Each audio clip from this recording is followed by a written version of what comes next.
no better way to start the day.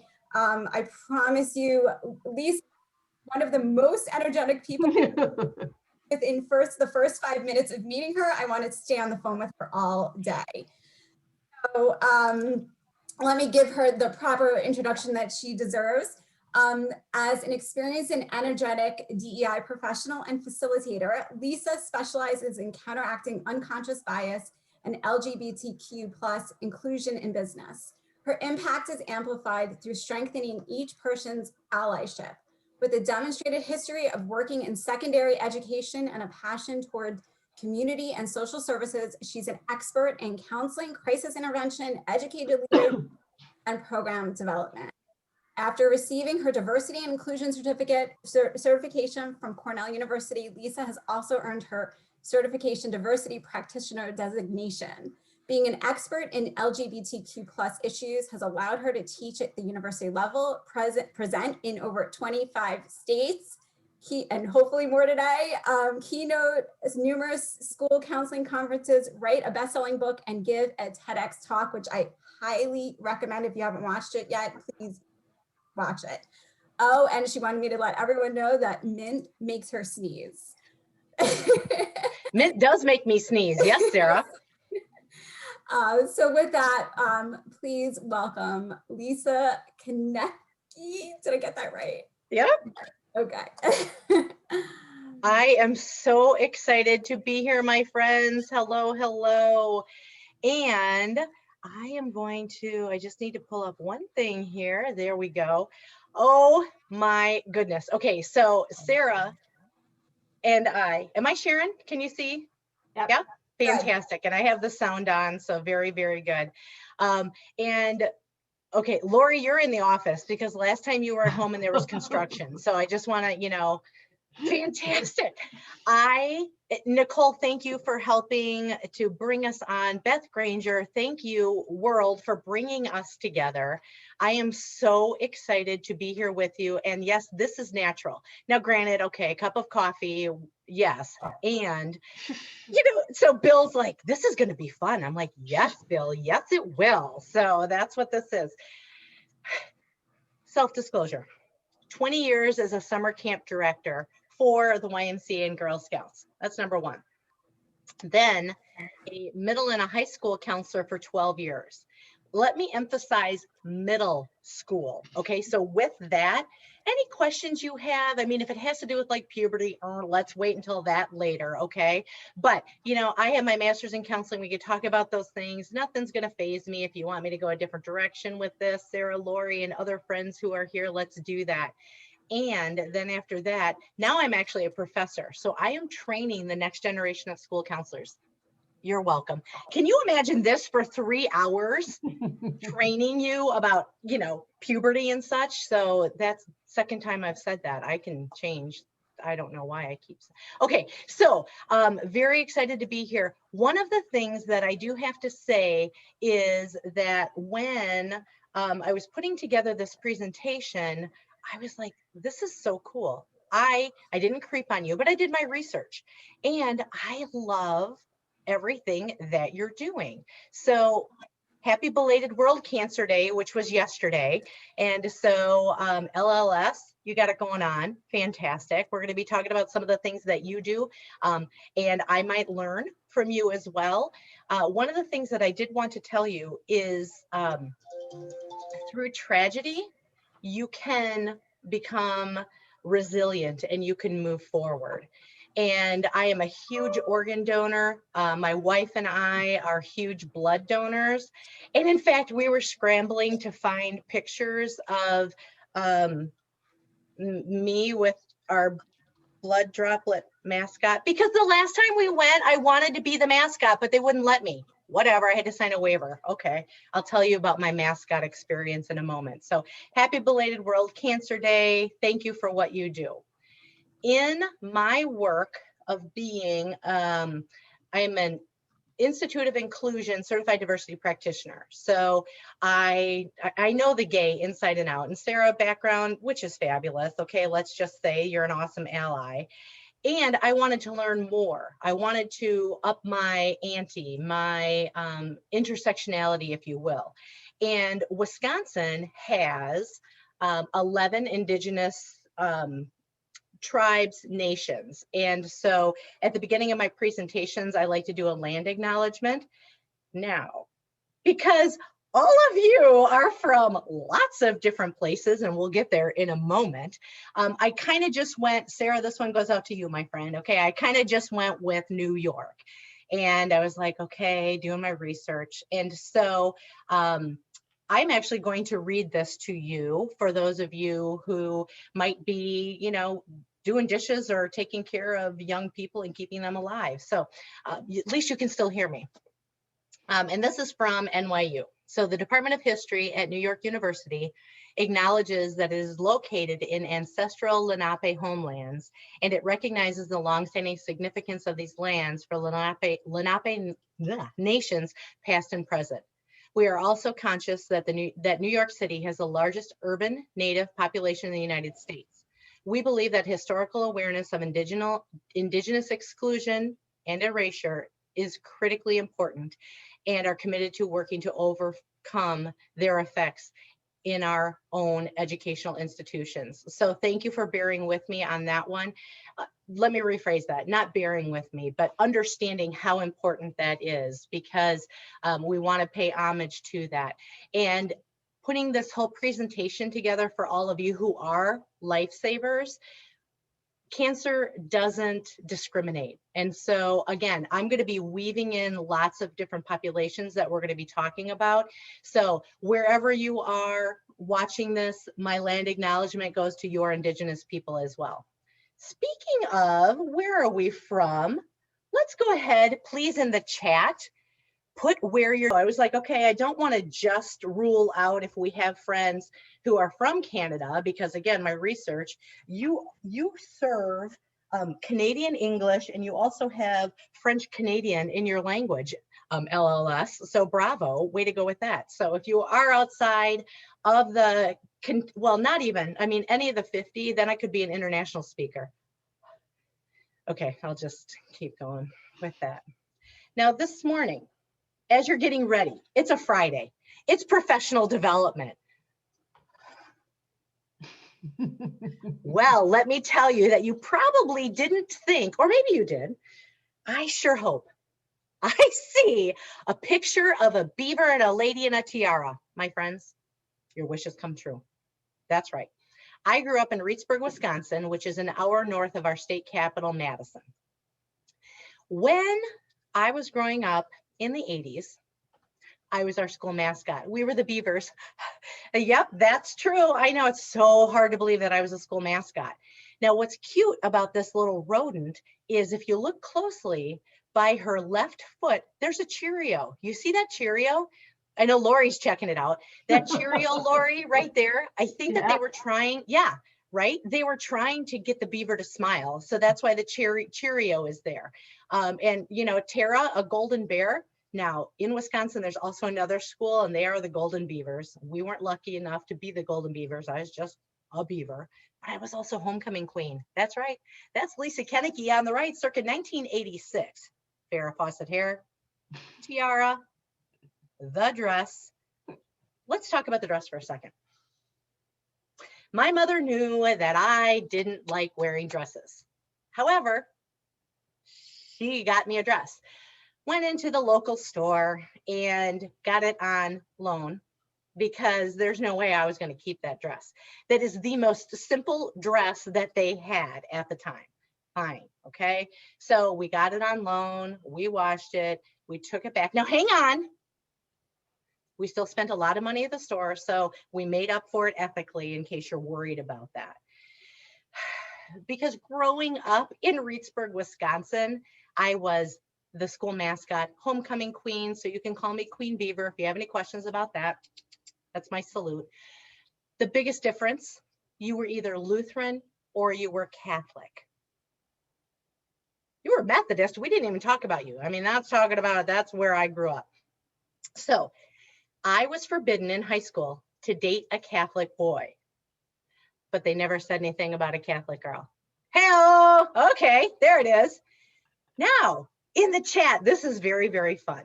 So I love that Sarah and Nicole played this music this morning. You know, this is me from The Greatest Showman. Born This Way, Lady Gaga, another one of my favorites. As you look at this slide, and I will get to the content, so just stick with me, okay? All right, believe me, there's more to come. Great, Lisa, what do scissors have to do with unconscious bias and inclusion? Well, my friends, thank you for asking. The one on the left is for people who were born left-handed. Red handle, measurements, safety tips if you're looking closely. Number two, for those of you, me, I was born right-handed. Some of you were born ambidextrous. Let's talk to you first. If you were born ambidextrous, can you put a 3 in the chat, please? I wanna celebrate you, because you don't have this. There it is, Katie and Laura, Steve. Oh yeah. Oh, Bill, my friend Bill is ambidextrous. And here's what's fun. I'm not even going to find out if you are or not. You could just, do that. Thank you, Beth Granger, because sometimes you can write with both hands. I can eat with both hands. I'm very good at that. But what I want to tell you about this is if you were born left-handed, like my wife, for example, she went to a private Catholic school. The nuns didn't let her go out for recess until she practiced cutting with her right hand, using the right-handed scissors, because the nuns thought it would be easier for her. I'm glad to say that she's still left-handed. She stuck with that. Good for her. But don't we do that sometimes in society? Don't we think that maybe something is going to be easier for someone? And I can't even imagine what it's like living in your world. I'm in the world of education. You are in the world of helping patients, families, communities understand and educate what it is about blood cancers, that how do we survive after these? I've read so many of your documents and it was just so moving on that. And so think about this. Today, I really want you to consider who you are. And just like the song that we were playing, This Is Me, because this is where all your biases start. And then we can go out into the world. So with that being said, before I really get into the meat of anything, Lori, Sarah, is there anything else that you're like, hey, you really should check out this question from fill in the blank? I mean, no, I think we're good. Okay. All right, then we'll keep going, because Sarah, look at how cute that is. I mean, right? Yeah, that's your picture. Totally creeped on you on LinkedIn. That's your picture there. Okay, so we are going to talk about unconscious bias. And I don't know if you got this, but I kind of do it a little bit differently than maybe you ever had before. All right. And this is for you. Please take what you want, leave whatever, if you need to concentrate. If you are drawing while doing this, that's fantastic. I'm a kinesthetic learner as well. We're going to talk about how unconscious bias affects the way you perceive, describe your interventions, and we're going to talk about taking personal responsibility, which is interesting because I am a Gen Xer. My wife is a baby boomer, and I didn't look at all of your pictures, but it looks like some of you were younger than me. So that's fun. So let's all learn together on what we're going to be talking about. And what would a presentation be without Maya Angelou? Well, mine all have Maya there, so that's what that is. So think about, as we go through this, what are your values, beliefs, and what is your culture? Which is an interesting conversation because it's not always, sometimes we think different things, and I'm not going to tell you what it is. But I can tell you that when we do all of the thinking about unconscious bias and presenting ourselves in the world, that 9.5 times out of 10, right? You're gonna forget what I said, my friends, okay? And that's okay, completely understand that, all right? Maybe you'll forget what we did a little bit. I do have an exercise later.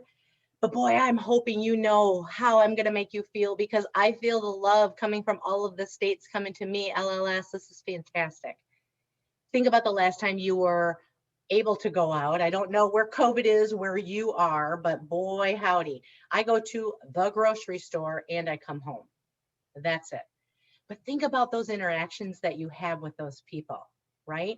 Especially if you're wearing anything logoed from LLS, wherever you are, you represent that logo. I was the state president of the Wisconsin School Counselor Association, and I also served on our national board of directors. Anywhere that I went, not that I worked at the national office, but I represented that. You go to a grocery store, okay? And I always, I'm going to segue 1 second. I didn't put this in the presentation, but this is really, really funny, okay? If you're old like me, maybe you've seen the commercials of Dr. Rick with Progressive Insurance. Dr. Rick tries to help people not become their parents.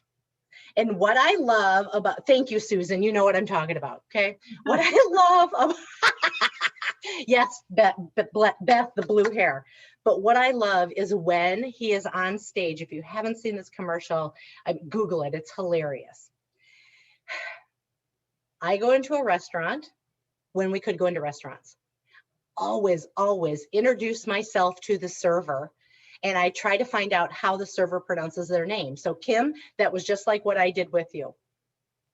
And my parents also owned a restaurant, so I was used to that. But Dr. Rick, in the Progressive commercials, says that the server doesn't need to know your name. Kind of blew my mind a little bit, but that's okay. Names are important. That is my culture. And it's part of my privilege that I know that I have. Not everyone has that. And so trying to make people feel good, maybe you do it by baking cookies for someone, or in Wisconsin, we get a lot of snow. So I shovel for a lady 2 doors down who can't get out a lot. And so, yeah, if you need to watch those Progressive commercials, please do so, because they are hilarious. Now, this one I took from Canada, and keep doing that. So with this symbol, what I want to do is I want to show you how we are the center of all of this. Okay, so go over to the circle on the right. There we are in the middle, and it is how we are brought up. One of the things that I loved doing as a school counselor was talking to students who came from different families that I'm not used to. And we would have to do code switching, okay? I don't know what it's like where they are, but when they come to school, dear middle schooler, you've all lived it, okay? Nobody is still in middle school. Or you have a middle schooler now. When the student is mad and says F you to the teacher, you know what? That's not good. We can't do that. People are taught hate in their home, and that's sad. And so how do we, as public servants, how do we take ourselves into the world? How do we show up as our authentic self?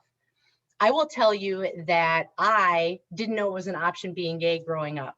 I was home for Thanksgiving, and I was having a conversation, and I was like, you know, I really can't find a boyfriend that I want and everything. And so my sister leaned over and she's like, well, Lisa, it's because you're gay. Pass the carrots. Well, there you go. She said, please pass the carrots. We had good manners. Pass the carrots, started bawling. There you have it. Because I didn't know that I could show up that way. I promise you, my friends, again, as you are working with a community, and cancer does not discriminate, you're going to be working with all shapes, sizes, types, language, etc. And as we look at the blue portion of that big circle right there, those are the things we can't change. I can't change my height. And again, I have to say this is Canadian because they have, you know, the proper spelling in there. So I'm going to give Canada its due. So we can't change those things. But then if we look at the green, we have some choice with that. Maybe we choose where we want to live. Maybe we live by family. Maybe we don't live by family because we don't want to. And then, you know, what is our education going to look like? Some people care. Some people are like, you know what? I want to go and I want to just be, I want to work. Fantastic. We need plumbers. We need welders. They make more money than I do with a master's degree anyway. And then that kind of takes us over into the orange area. Sometimes, and I learned this the hard way, we identify who we are by our work. The older you get, the more experience you're going to have with what is important and what isn't. And so, dear younger people, as I'm speaking to you right now, just know that you have the opportunity to help shape who you are and not let people tell you who you are. And that's kind of what the other ones on the left talk about, right? You work at LLS, you're watching this presentation right now to learn about unconscious bias. And so I looked at all of your programs, and you have some wonderful things that I'm going to talk about in a moment as well. You've got where people can do fundraising. You've got lots of something about a pig and a marathon, which I wasn't quite exactly sure, but you know, you do you, pigs and everything else. And I'm not going to climb a mountain. Flying pig. Thank you, Laura. I was like, sure, whatever. Okay. Again, I don't judge. I'm all about what you're doing. Okay. But that's how we show up. Some people like doing that. Some people want to donate time, donate money, however we do these things. But when we go out into society, this is what you're doing, my friends. You are beating cancer, and it's in your blood. And I got that right away. Brilliant marketing people. Okay. And this is your mission. It's to cure leukemia, lymphoma, Hodgkin's disease, and melanoma, and improve the quality of life of patients and their families. Have you memorized that? That can be your little elevator speech. Okay. Ooh, Jenna, I'm going to get to your hero squad in just a second. So that is fantastic. Ooh, maybe we'll even have a guest speaker at the end when that comes in. Okay. So that's what you're doing. And I noticed this, maybe not everyone else, but bravo to getting a vein model. I'm not exactly sure how you did that, but holy smokeronies, I can totally understand what's going on there. So bravo, marketing. Okay. And again, this goes back to who we are. This is right off your website. This is just so adorable. Not sad. I'm just going to go with adorable. Okay. And this, I think, Nicole, you have it, and some other people have this too. This is Light the Night. And I do believe that young person is holding, that's Crew. I actually saw something about Crew. So rock and roll. I didn't get permission from Crew. So my apologies to Crew's family, but just throw it out there. When we come together, this is what it is, okay? If I come in and if I am always crabby because life sucks, that's going to be a ripple effect. Maybe something happened at home and then I bring it to work. Or the opposite, something happened at work and then I bring it home. Mindfulness is where I am working on things right now. Because as we go through all of this, right? I want to work somewhere. I love your mission. I love what you do. But boy, if it is not friendly, okay, then we need to change some things. We spend most of our life at work. Now, granted, it's virtual right now, but just keep that in mind. Okay. And I love that. I think it was Jenna who talked about bringing in DEI qualities and cultural competence into the hero squad. That's fantastic. You have your mission driven work. That's what you're there for, which is easy. Okay. We want to do research, keep people alive by blood cancer. And now you're doing your professional development. You're welcome. So then just know that DEI is more than just checking a box, because I looked at the very first thing that I looked at on your website was your advocacy, because that is so important. And this is actually, again, from your website. This is your people, your lobbyists. Anyway, I don't know, you know what this picture is. But diversity, equity, and inclusion is more than just checking a box, okay? It brings the staff involvement up, engagement. You can read what that says right there, all right? Now I have an activity for you to do on your own. You don't have to share this with anyone, okay? If you have a writing utensil, great. But I want you to, I know I didn't give you a lot of time for that one, sorry, okay? Circle of influence, not your family. Who are the top 5 influential people outside of your family.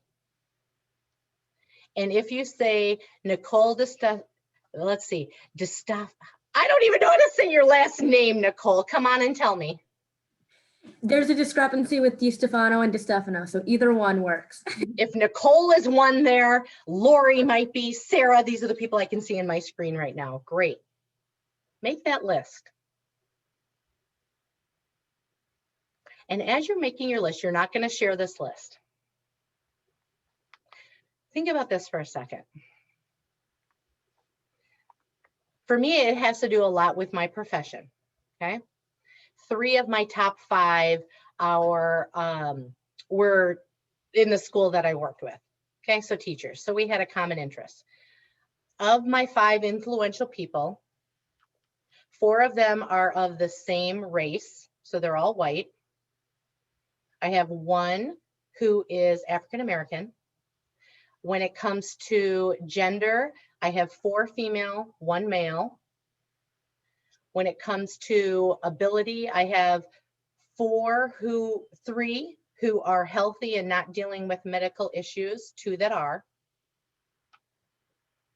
When it comes to faith and spirituality, all 5 are different. So that is a big one right there.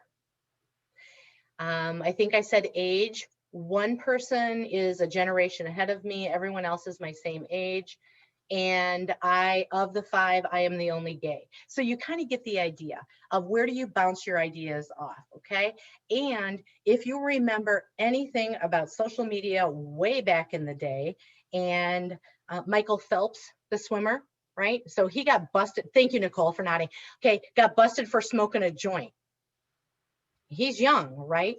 But who he was hanging out with will affect what's going on. Now, the Packers are not in the Super Bowl. So if you are a Kansas City Chiefs fan, great. But think about this, right? The barber tested positive, like the person who cut all their hair tested positive for COVID. So that could affect where you're at. That was kind of a stretch on that. But just think about your circle of influence, okay? Because that's where we get into unconscious bias. Lori, are you in good voice this morning? I'm in good voice. Unconscious bias refers to the associations that are made between different qualities and social categories such as race, gender, or disability, and are judgments that are made without conscious awareness. Thank you, Lori. I appreciate that. I kind of put her on the spot with that, but you're an exec, you can handle that, right? And so that quote comes from the Allegiance Group. Think about this for a moment. According to Forbes, the human brain unconsciously processes 11 million pieces of information per second, compared to just 40 processed consciously. That is a lot. That is a lot that's going through this little computer up here. And so one of the things that sometimes we have to teach is to think before you speak. If I have privilege, I might be able to say something because of my white skin or my age. But I need to be cautious and I need to learn, just like Nicole, I didn't know how to say your last name. Kim, I didn't know how to say your first name. So I want to ask these questions in a respectful way, okay? And I think that the reason I put the picture from your website of, well, Lori's is from LinkedIn and you're lovely. The picture of the young person there is that when sometimes, not all the time, when we see people with something covering their head or they are, they have a shaved head, a lot of times we'll think that they have cancer, whether they do or whether they don't. And so that was just what I was thinking about when I put that in there, because we all need allies as we're going through our life, okay? And I don't know who Jim is, but I'm sure that Jim is a lovely person who came up with this quote. As you do your work, LLS, whether it is frontline, marketing, CEO, whatever it is, there are people who don't look and sound like us, okay? Now, this right here is very much set on employment discrimination, but these are the protected classes. And so I'm just bringing it up to you.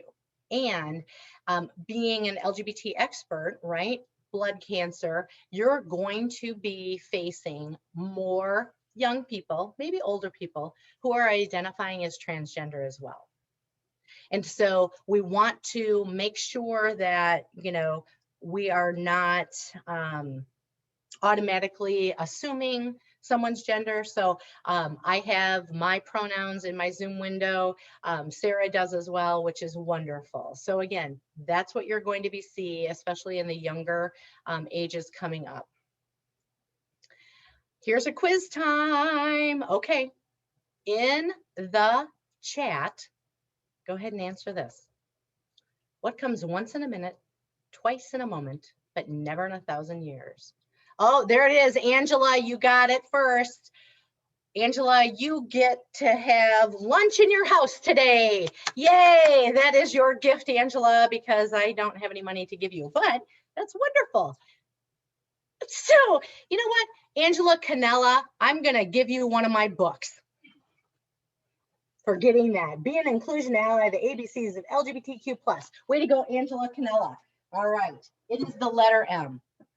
Oh good, I'm glad that you love to read. When I was putting this together, I was like, do I do adult riddles? Oh, they can get a little saucy, you know what I mean? No, I didn't want to do that for you. Do I go elementary? Well, no, I don't want to insult them. Let's just go, this was a middle school one. So, okay, there you go. Feel free to use that at any staff meetings that you have. I love that leadership is one of the things that Sarah and Lori wanted me to talk about today. And I love that I is replaced by we, because illness becomes wellness. How serendipitous that I'm talking to LLS right here. And that's one of the quotes that I found. Okay, just by changing a little bit, because we all have the ability and we're all motivated.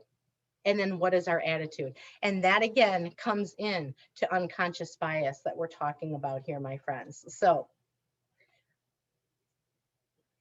speaking of young people, and I mean that in the most loving way, when you're working with millennials, this one is double pronged, okay? So this is what millennials are looking for when they come in to work for LLS. And then this can be supervisors who aren't millennials. How can we support millennials? Because that's the biggest population that is going to be joining us pretty soon. Baby boomers, see ya, okay? Gen Xers, you get the idea. One of the things in all of my training that millennials are looking for is that mission. Do you include everyone? Do you, when you're talking about with blood cancer, do we reach out to, and I know the answer is yes to these questions, but millennials have, and millennials, you can tell me if I'm right or wrong, but this is what the research says about you. I'm not trying to put you in a box, but you are so much more socially minded than my generation.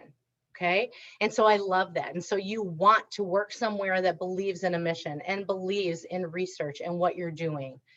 And so this is for Delaware. Hello, Delaware in the room. This is from the University of Delaware. And I didn't know, I don't remember. Are you the Blue Ducks? I just, for some reason that came up. I don't know. Blue Hens. Thank you, Lydia. Lydia, I am so sorry. Oh, that's so foul of me. Okay, I'll move on. I know Sarah's shaking her head. Okay, so this is what a healthy community is. Not only do you have this in the broader community, it's your workforce community. This is your family. This is your place of worship. This is where I volunteer, whatever it might be. And so all of these things play into this. And what I love in doing my research on LLS is that you have a community, okay?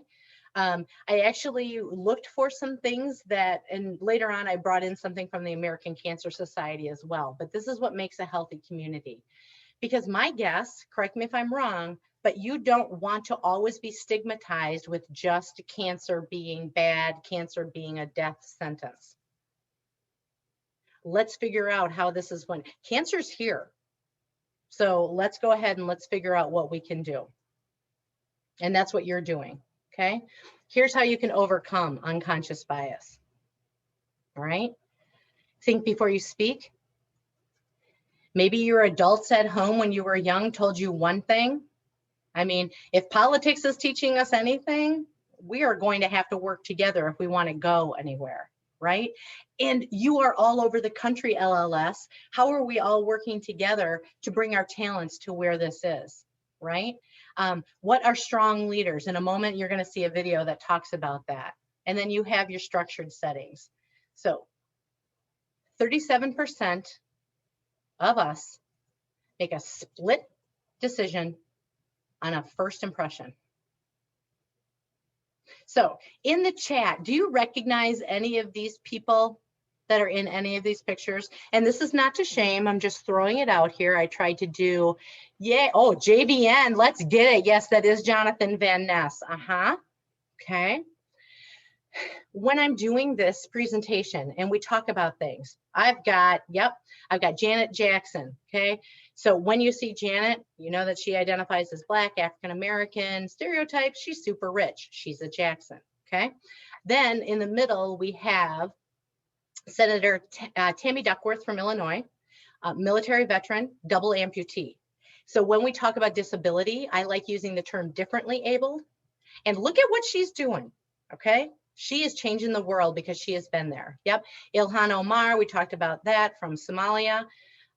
What if you have people that you're working with and they have tattoos and you weren't brought up thinking tattoos are something, right? What if it's all cannabis? It's like, oh, you're on drugs. I don't know if I can help you. And then, yeah, the Fab Five. What if you do go and help someone who has one of these diseases? They have facial hair, but they're wearing a dress. How do you work with those? Rhetorical question. We're going to try a video right now. Sarah, is that okay? Lori, we're doing all right? Excellent. Okay. I am going to try and do the video.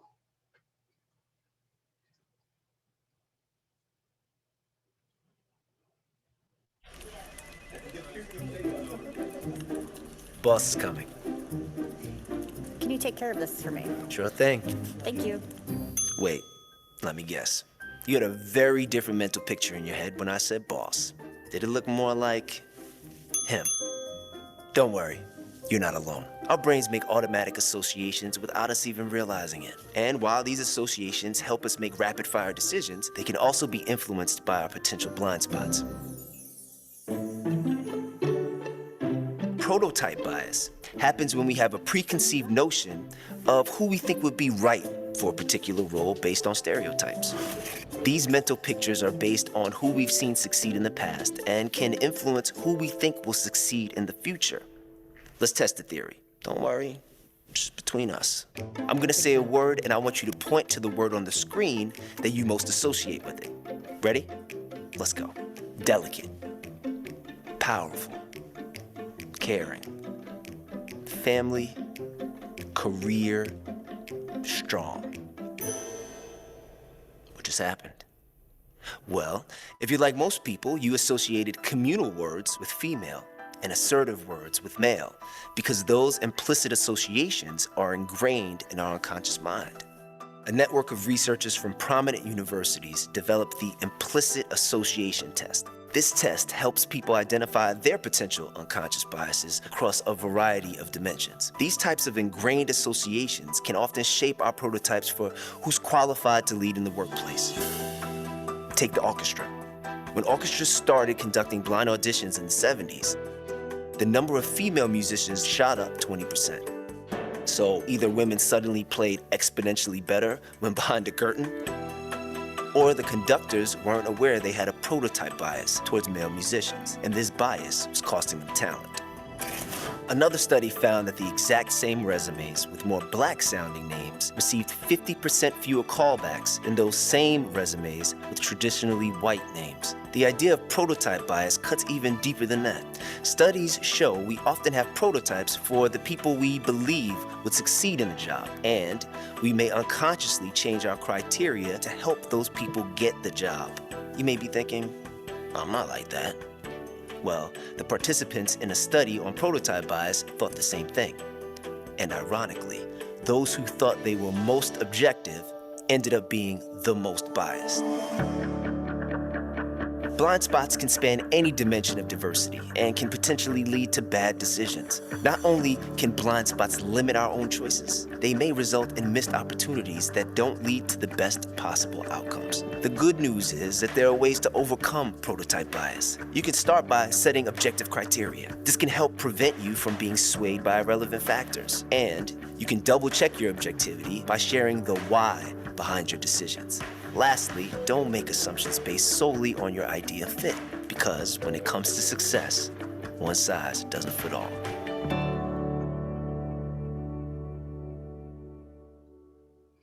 So, and I put that in the, what?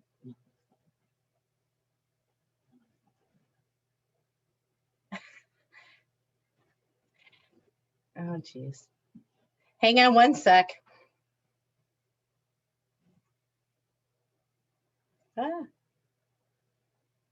I'm going to keep talking. My wife is going to help with that right there. Okay, so what's happening is this is my bias, right? So dear young people who are really good with technology, you know, but then you just click on different things. And so, oh, there's a puppy that's in the background. That's great. So when we think about, this is my wife, this is, you know, welcome to behind the scenes. It is teamwork. There we go. So overcoming unconscious bias. So we're going to be talking about that. We're going to be talking about stereotypes and, you know, explicit, implicit. We're back. Everything. Thank you, wizard behind the scenes. Okay. So explicit, implicit. We all have this. Even I, as a DEI instructor. So here are some ways that we can change this. I think that we can show that we're an ally. We can shift mindsets and shift mindsets and perceptions so that we can shape some policies. And this is what you're doing already. So when we, I mean, seriously, somebody talked about a puppy. Let's just go with this little cute kitty here. And Christina says, go Sun Devils. Yes. Okay. So we can show that we are here to help by our communication. We can talk about having some trust. If you don't know something, please ask. Don't just assume that something is happening. You know, how do we, what are our outcomes of interactions? If you are the person on a Zoom meeting who never talks and always has your video off, you're sending a message. You're showing that, well, I don't know what you're showing. I mean, thankfully you're not in the bathroom, but you kind of get the idea. Okay. So showing that we are an ally can help with all of these things. Can you get involved with different chambers in your communities so that they know what LLS does? I know that you already have this hero squad. Yay. How fun is that? You are showing that in a positive light, that this is what we're doing for our community. There's a little word cloud talking about what you do as well, and you're changing ideas. So showing up is half of the battle.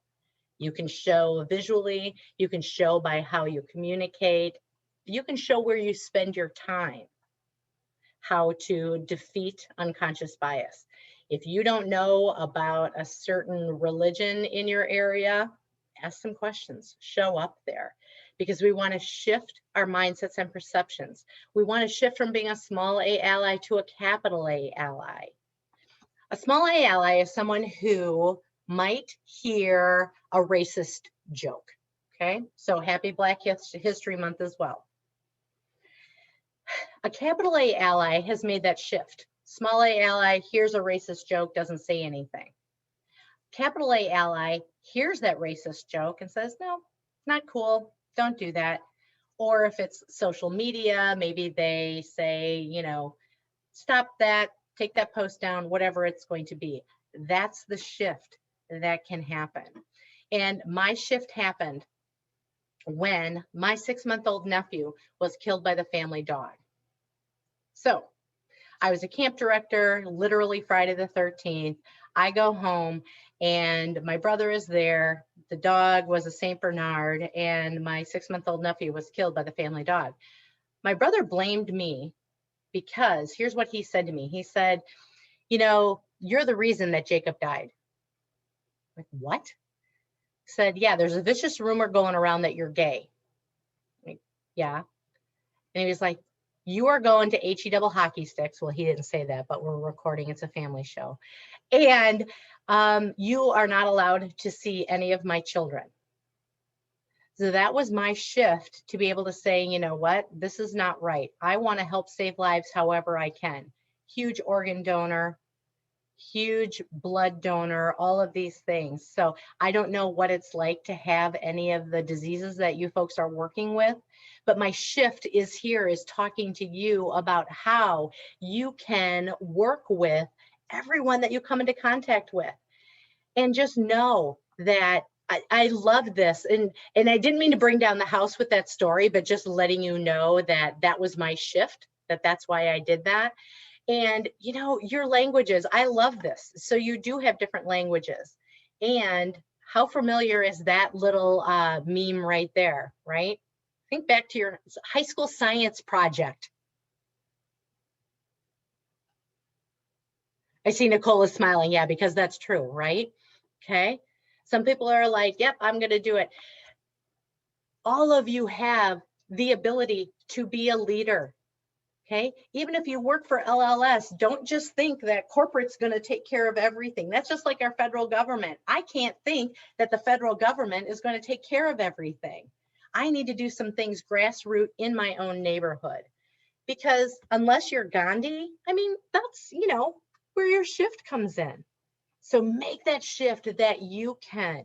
And it starts in your family, then it goes to your community, then it goes to work, then it goes to volunteering and all of those things. And I'm sure that you've seen that quote before from my friend Mahatma Gandhi. Not really, but that's who I would like. Things come in together. If you don't have these set up at your workplace, think about affinity groups. Think of employer resource groups so that people can have their own group to talk, right? So young people, you need to talk. I need to talk to older people. You kind of get the idea. This is a picture of Kimberly Crenshaw, and she is the person who coined the term intersectionality, Black female lawyer. And she was like, I am not getting, you know, the proper respect. So how do I change these things? So all of us have different identities that come together into our intersectionality. Your patients, customers, whoever you work with, they have those as well. So rather than judging, let's try and learn from them so that we can shape your policies and procedures. This term I actually took from the American Cancer Society, but I think it fits very, very well with LLS as well. So take a moment and read that, please, and thanks to yourself.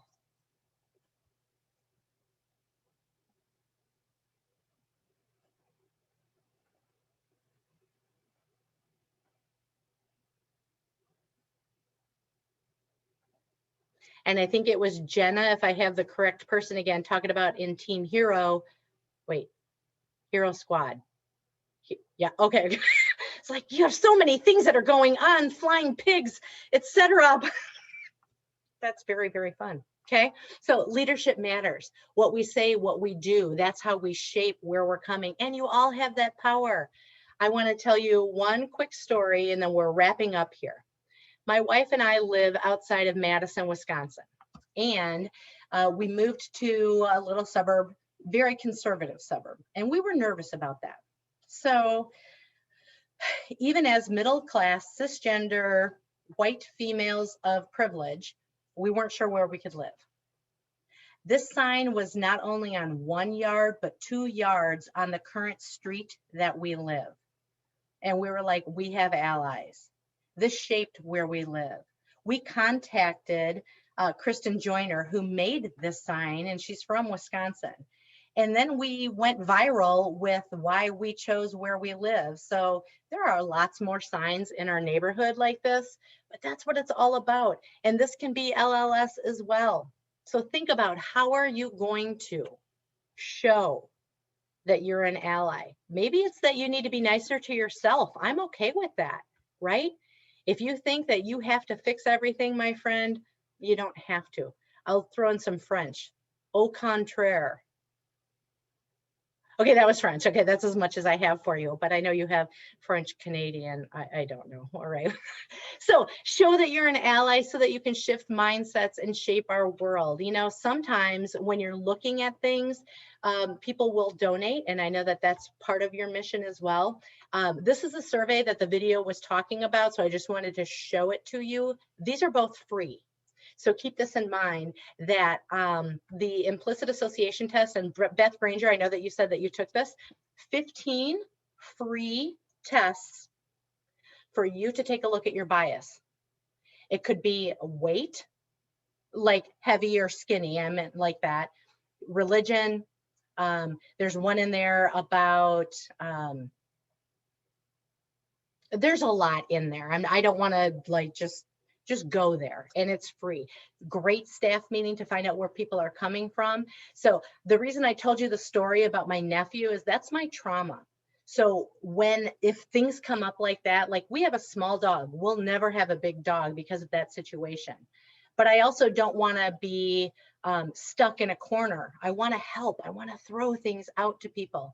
And then if you are interested, the Corporate Equality Index, you as an organization can take that for free. That's from the Human Rights Campaign, saying how friendly are you to the lesbian, gay, bisexual, transgender, queer questioning group. This is a mosaic of all of you reflecting back what you're going to do in your community. What? How cool is that? And then questions. So my friends, please open up your mics. Let's talk about things. I'm going to show a grid video so that I can see all of your lovely faces. And I'm going to stop share. So I will put my information in the chat as well. So I love when people ask questions. I love when people, whatever you need to do. Sarah, I'm going to throw it back to you, my friend. Okay, so if you have questions, you could put it in the chat or just take yourself off mute, or comments. Oh, you got one question, Lisa. Does your book cover non-binary? As a matter of fact, the book does cover non-binary, because that's going to be another big area that you are going for, because kids are skipping from lesbian, gay, that's so yesterday, that now I am gender queer, I am non-binary, you can't label me. So I talk about that. And the book goes through each letter of the alphabet. A is for ally, B is bisexual. So yep, I talk about non-binary in there. And this was not meant to sell my book. And I don't mean it like that. Just please know that my advocacy comes through in the LGBT because of what my brother did to me, and trying to help things out. And I love what your mission is and what all of you are doing. And just know that all of you can make a difference. Because I too, when I was a school counselor, I was like, you know what? We're just going to let ASCA, the American School Counselor Association, take care of all of that. I don't need to do anything here in Wisconsin. If you know anything, red tape, stuff, right? That's a big ship that they're moving around. I got a tiny little buoy. What's a little ship? Dinghy. I said dinghy. And then I snorted. So. Oh, this is fun. I love all of your backgrounds that you friends have. This is so amazing. So Lori, do you want to add anything or ask it? You're not in trouble. Didn't mean to put you on the spot. It's okay. Invite you in. No, I can't thank you enough. And I'm just reading everything in the chat, and everyone is so appreciative of you taking your time, being here, and just loved your presentation. So we can't thank you enough. Oh, thank you. This is fantastic. This was a bucket list. And I'm going to stay on if people have questions. Yeah, I think there is. I see Alyssa. Do you want to ask? Was that you who had a question? That was me, Melissa. So I'll just say, sorry, I'm going to jump in. If you have to jump off, because I know it's 11 o'clock and we're all crazy busy with Zooms back to back. So go ahead. And as Lisa said, she'll stay on. So go ahead. Thanks, Lisa. This has been lovely. Very helpful. So I'm kind of navigating in my own family right now. I'm going to say my sibling has just come out as non-binary. Yep. It's been a big shift with obviously baby boomer parents. So doing our best there, and it's very hard because, you know, we've been trained she, he, you know, and all of that, and theirs, when you're talking about one person, is very hard to train your brain to. And they are also a lesbian, so that's kind of confusing to me too, like 'cause more female than male, we say gay usually. So like what's the, what's the best way in your opinion to like navigate this and be an ally for your sibling and encourage them and like still, I know, Absolutely. education with the family, clearly. You bet. Melissa, great question. I'm going to give you a super short, quick one. Happy to talk more about this later because this will probably, if you have this question, others do as well. For the baby boomers and the Gen Xers, one of the things to keep in mind is that they, more than likely, the parents, caregivers, are grieving the fact that this child is not going to fit the image of what they had when baby came out. What? Now I can't have a wedding, I can't be a grandparent. So that's one thing, to let those parents grieve that. Now, I've been disowned, and so I can help talk you through that. I don't say that, you know, as a flippant remark, but I'm resilient. I have been like, that is great. I'm going to save every kid so that they don't kill themselves. Okay. So parent, whatever, you just do what you need to do. Now, not everybody is like that. Then when it comes to understanding pronouns and such, keep in mind that it is more important, just like that diagram that I showed, that is an individual. That is a person who has feelings, their heart beats, whatever it is. And the name that your sibling, Melissa, has chosen, if that's the easiest way to talk about that person, please do so. Now, that person might also have something called a death name. Okay, and that's their birth name. I could do a whole nother hour on LGBT, but just ask your sibling how they want to be referred. And if pronouns are too hard, you just say, you know what? Lisa went to the store to get Lisa's favorite white chocolate Reese's peanut butter cup, and Lisa drove back in Lisa's car, hypothetically. Yes, that's what we've been doing specifically with their partner who's the same as them. So would love to chat more with you about this. Oh my gosh, my email is in the chat. You betcha. Okay, great. Thanks.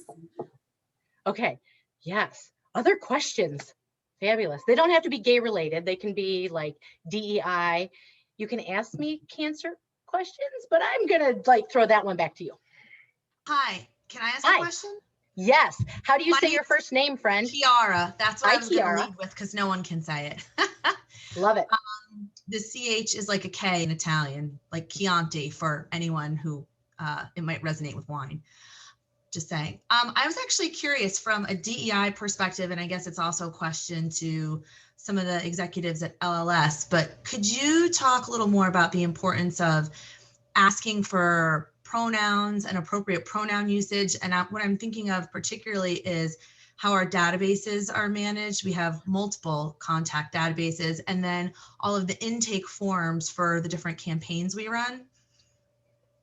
So I'm so excited, and I like almost jumped through the screen because Kiara, that's where it starts, my friend. So, and this is not a shame to anyone in the greater LLS world.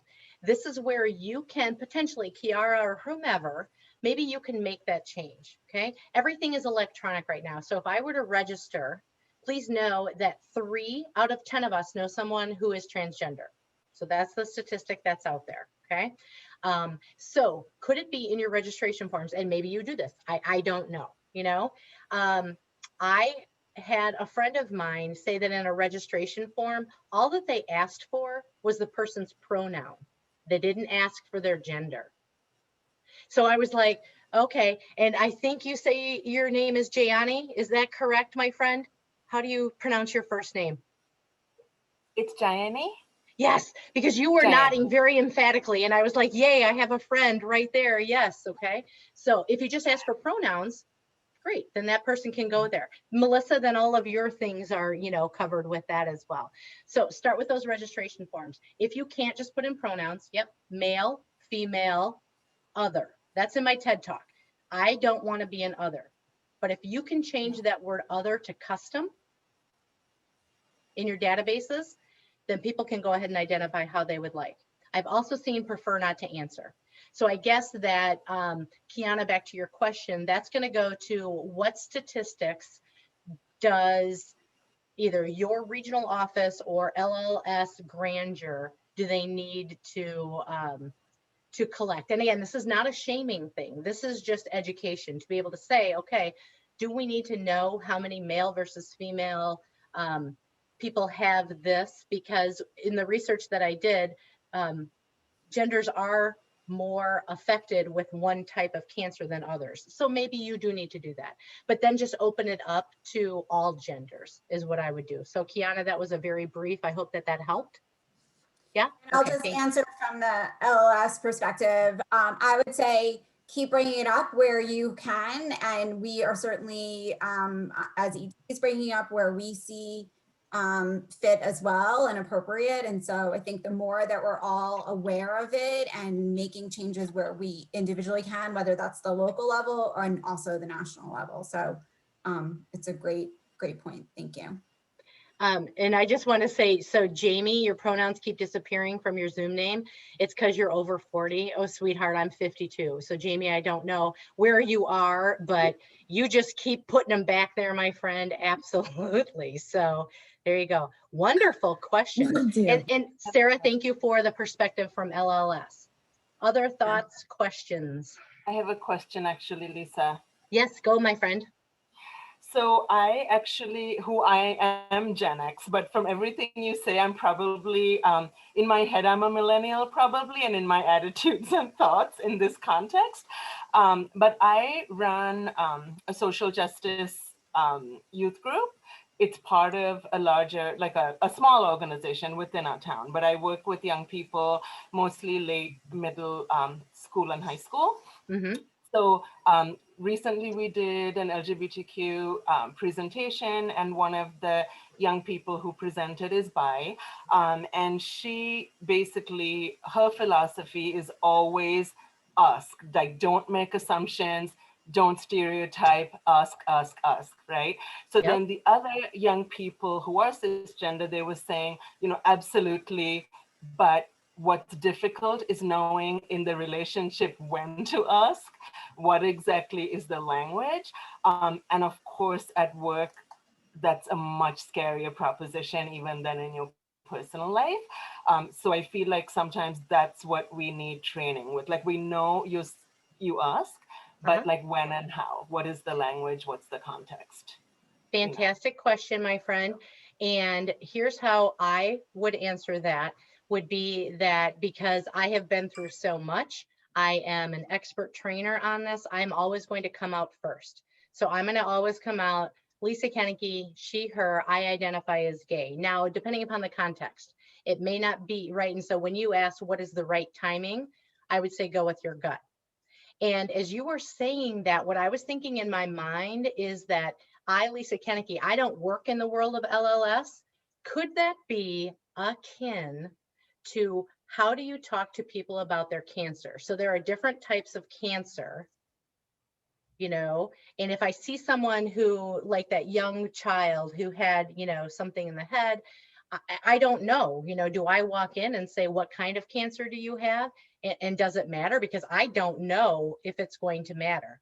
If someone has leukemia versus melanoma, maybe their living chances are a lot different. And I'm being very, very elementary on this, and I'm not trying to be naive, but I'm just giving you my example of coming from the outside of your world to, does it matter what kind of cancer someone has? If they have cancer, let's support them.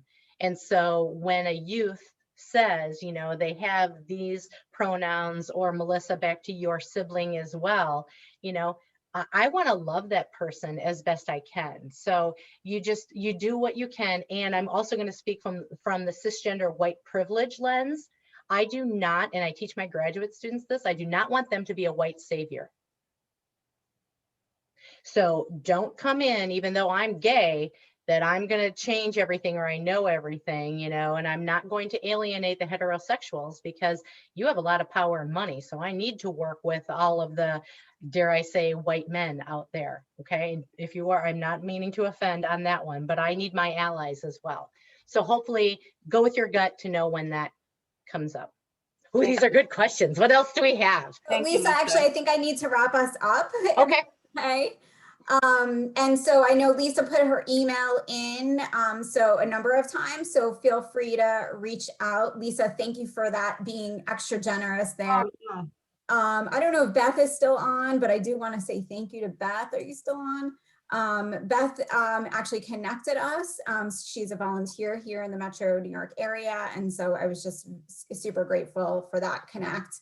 And Lisa, thank you for being so vulnerable with us and teaching us a whole lot and bringing some additional awareness to areas that we may not have been thinking about.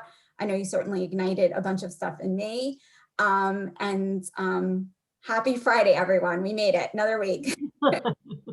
Thank you, Sarah. Thank you, Lori. And person who won the book, I'll be in charge. I'll be in contact I'll with help you. you with that, Lisa. Okay, Yeah. sounds Okay. great. All right. Thank you, LLS. Have a great day.